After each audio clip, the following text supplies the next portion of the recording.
The Intel Core Ultra 9 285K is the latest flagship in Intel's lineup.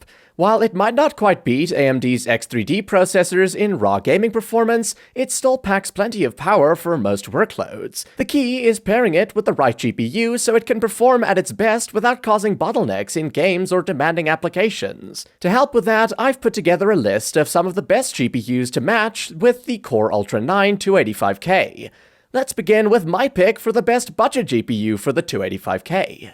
If you're browsing the budget to mid-range GPU segment and want something that stays reasonably priced without sacrificing your FPS, the PNY GeForce RTX 5070 OC fits the role perfectly.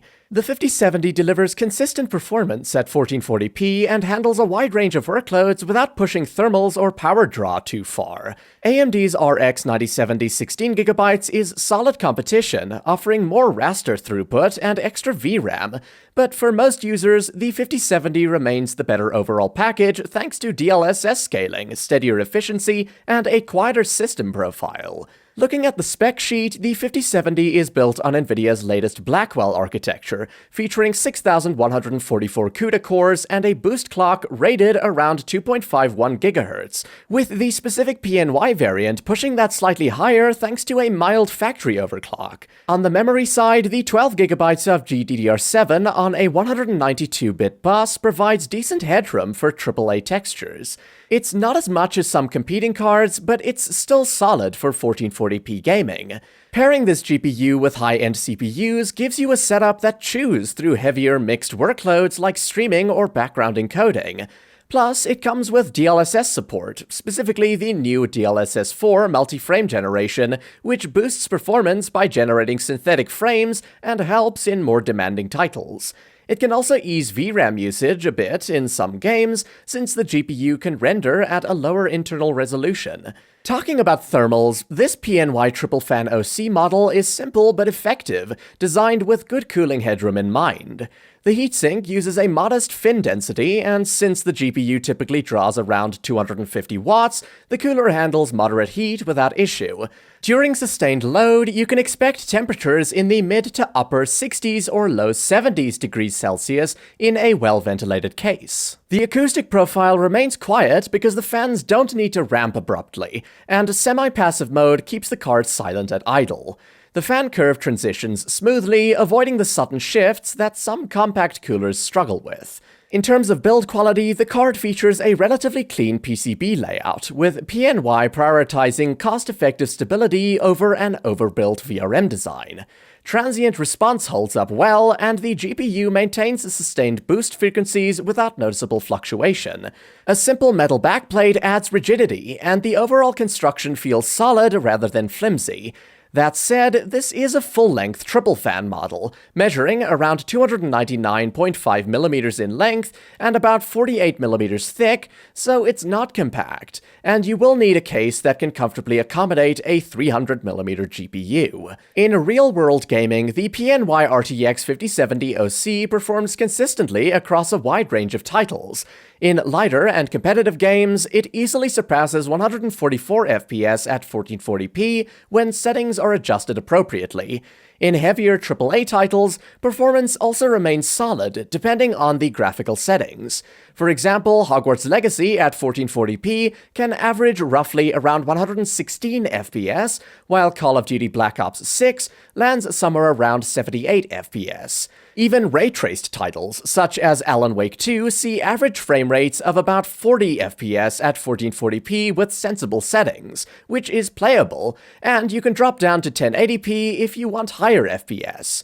Now, sure, AMD's RX 9070 16GB can beat the 5070 when it comes to raw raster performance, and it has more VRAM, but the 5070 still holds an edge thanks to NVIDIA's DLSS 4 multi-frame generation. Combine that with solid efficiency and stable thermals, and you've got a very balanced card that's perfect for a 1440p build.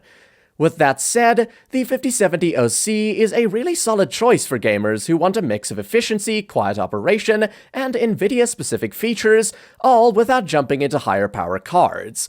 It's a GPU that just works well for 1440p gaming, handles a wide range of titles, and keeps your system running cool and quiet. To sum up, what I like is the quiet thermal behavior with stable sustained temperatures, the DLSS 4 support that boosts performance, the simple but solid PCB design with dependable VRM stability, and the good 1440p performance across modern titles.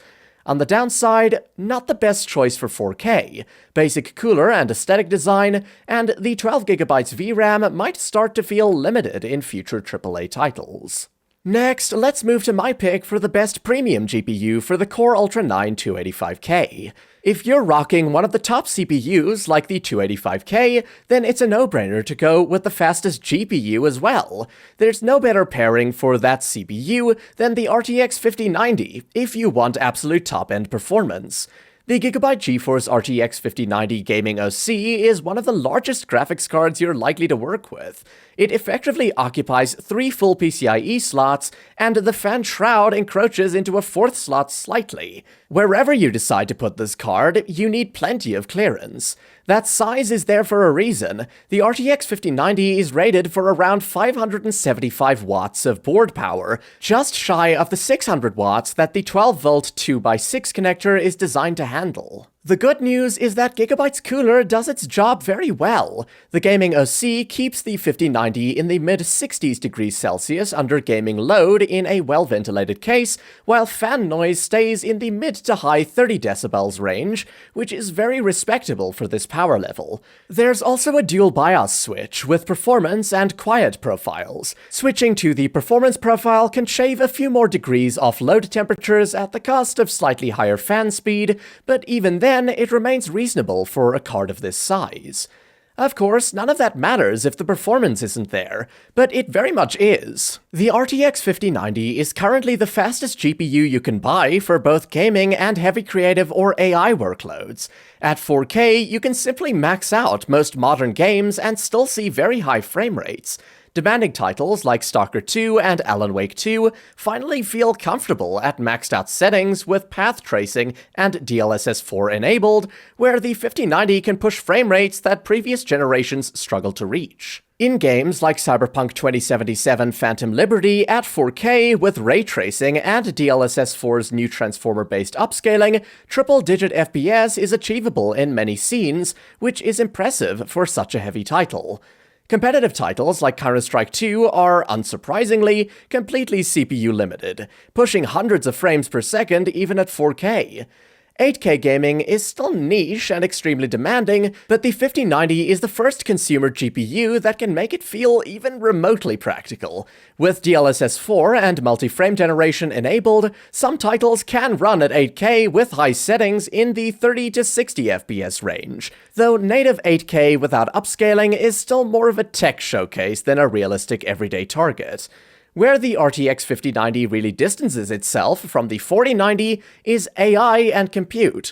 Thanks to its 5th-gen Tensor cores and 3,352 AI TOPS, it offers roughly 2.5 times the AI throughput of the RTX 4090, and the move to 32GB of GDDR7 on a 512-bit bus gives it significantly more memory bandwidth and room for larger models or more complex scenes.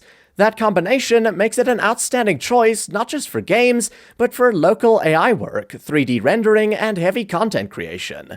As for alternatives, cards like the MSI Vanguard RTX 5090 and MSI Gaming Trio RTX 5090 are available, but they tend to be a bit more expensive, come with even bulkier coolers, and only slightly different factory clock speeds compared to the Gigabyte Gaming OC. In most real-world scenarios, the performance differences between high-end AIB 5090s are small, so the Gigabyte model's mix of cooling, acoustics, and price is easy to recommend. In conclusion, if you need a single GPU that does everything and money is not an issue, then there isn't a better option right now than the Gigabyte RTX 5090 Gaming OC. As long as you can manage the high heat and power requirements with a quality PSU and good case airflow, it will come out on top in almost any scenario, whether it's 4K gaming, early 8K experiments, or intense AI workloads. To sum up, what I like is the flawless 4K performance, the unmatched performance for AI and heavy compute workloads, and the very strong cooling and quiet operation for such a high-power card. On the downside, really high power requirements and PSU demands, significant heat output, and very large physical size. And finally, here's my top overall choice for the Core Ultra 9 285K. For those looking for a GPU that delivers solid value and performance without going for the absolute cheapest option, the ASUS Prime Radeon RX 9070 XT OC 16GB is a worthy contender. It sits comfortably in the upper mid-range, offering strong 1440p performance and capable 4K gaming when needed. Compared to the 9070 XT, NVIDIA's RTX 5080 16GB is a solid competitor and can deliver slightly higher FPS in certain games, but it comes at a significantly higher price, placing it more in the premium segment.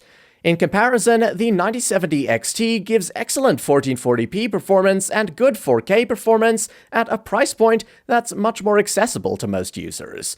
For gamers who want strong raster performance, reliable thermals, and plenty of VRAM without emptying their wallets, the 9070 XT's balance of performance, features, and overall affordability is hard to beat. Starting with the technicals, the RX 9070 XT is built on AMD's latest RDNA 4 architecture and comes with 16GB of GDDR6 memory on a 256-bit bus, giving plenty of bandwidth for modern AAA titles. The ASUS Prime OC variant runs at a base clock of 1660 MHz and can boost up to 3010 MHz or 3030 MHz in OC mode, giving it a nice performance uplift without hitting thermals too hard. Non-OC variants go up to around 2970 MHz. For display options, the card includes one HDMI 2.1b and three DisplayPort 2.1a outputs, and it draws power through three 8-pin PCIe connectors, with AMD and ASUS recommending at least a 750-watt PSU for a typical system. Moving on to design and build, the ASUS Prime 9070 XT OC features a triple axial tech fan system paired with a wide heatsink and phase change GPU thermal pads for better heat transfer. The cooler keeps the GPU running in the mid-60s even during heavy 1440p gaming, and temperatures stay under control during occasional 4K gameplay. That's impressive considering peak power can exceed 350 watts. Noise is also well managed and never becomes distracting under load, and semi-passive idle behavior keeps the card nearly silent during desktop use or light tasks, making it a solid choice for quieter builds. The ASUS Prime RX 9070 XT OC is built to be both durable and reliable. Its PCB is reinforced and paired with a well-designed VRM setup that handles the card's power demands efficiently. Boost clocks remain consistent under load, and the card shows minimal fluctuations in real-world use. The sturdy backplate adds rigidity without making the card excessively heavy, and the 2.5-slot design fits comfortably in most mid-tower cases while leaving room for proper airflow. In real-world gaming, the RX 9070 XT OC 16GB handles just about any workload you throw at it. In competitive titles like CSGO, Valorant, and Apex Legends, the card can easily push well over 180 FPS at 1440p with tuned settings. For heavier AAA games like Assassin's Creed Mirage or Cyberpunk 2077, 1440p on high settings typically delivers around 100 to 140 FPS, depending on settings. Even at 4K, the card delivers playable results on high settings, averaging more than 60 FPS in many modern titles. While it doesn't quite match the raw ray tracing performance of the RTX 5080, the 16GB of VRAM and RDNA 4 optimizations let it sustain high-quality visuals and smooth gameplay across both competitive and AAA games, making it a reliable choice for gamers who want strong 1440p performance with the flexibility to tackle 4K when needed. Overall, the RX 9070 XT OC delivers a mix of performance and flexibility that suits a wide range of builds. It handles sustained 1440p gameplay with ease and can stretch into 4K for demanding titles, all while keeping fan noise moderate and thermals in check. The combination of memory capacity, cooling efficiency, and predictable performance makes it a solid pick for users who want a GPU that will remain capable for several years without requiring premium-level investment. To sum up, what I like is the consistent performance in both 1440p and 4K, the efficient heat pipe and cooler design, the quiet fan operation with minimal vibration, and the 16GB VRAM for better future-proofing. On the downside, ray tracing performance isn't the best compared to NVIDIA's high-end cards, and it requires a beefy PSU and good case airflow.